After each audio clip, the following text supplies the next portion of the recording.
आ जाओ खाद कटन फ्री, आ जाओ खाद कटन फ्री, आ जाओ कटन खाद शेफ फ्री, आ जाओ कटन खाद शेफ फ्री, आ जाओ कटन खाद शेफ फ्री।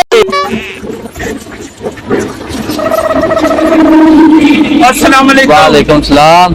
भाईजान कटिंग फ्री है? फ्री है जनाब, खाद भी फ्री है ते शेव भी फ्री है? फ्री है जनाब, पक्की गल है फ्री है जनाब। आ जाओ, चलो आओ जी बाबू, आओ जी भाईजान कटिंग फ्री है जनाब, कटन खाद शेफ फ्री है बिल्कुल पक्की गल है? पक्की गल है अलग खाद भी करो जी, ते आ मशीन भी दाढ़ी ते मारनी है ते वाल भी कटने है।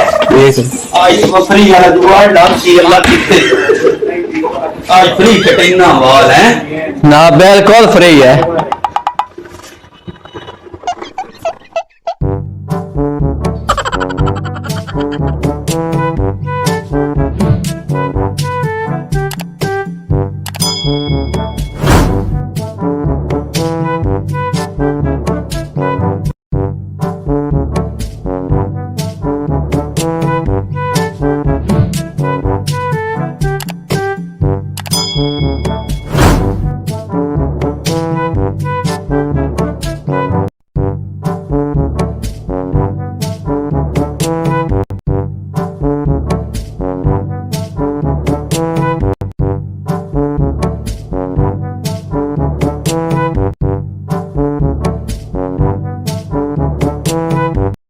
पूरा भाई यार बोतल पीवा है तो सुनदा बड़ा घट है, बोलदा भी बड़ा घट है। हाँ भाई बोतल पी लो। मेहरबानी भाईजान, बहुत शुक्रिया। असि आख्या पता नहीं भाई कितों आया, बड़ा दूरों आया।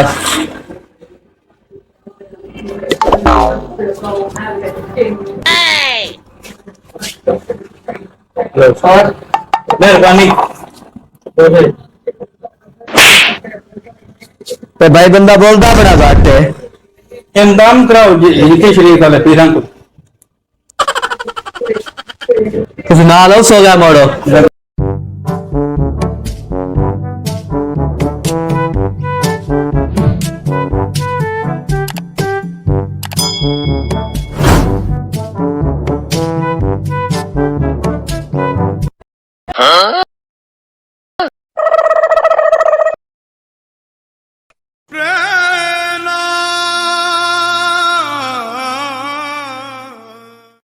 लो जनाब,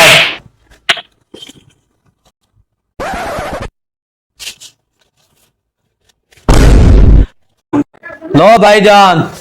ठीक है भाई 200 रुपया। भाईजान तुसी आख्या खाद ते कटिंग फ्री है? भाई खाद ते कटिंग फ्री है, जड़ी बोतल पीती 200 रुपया होदा।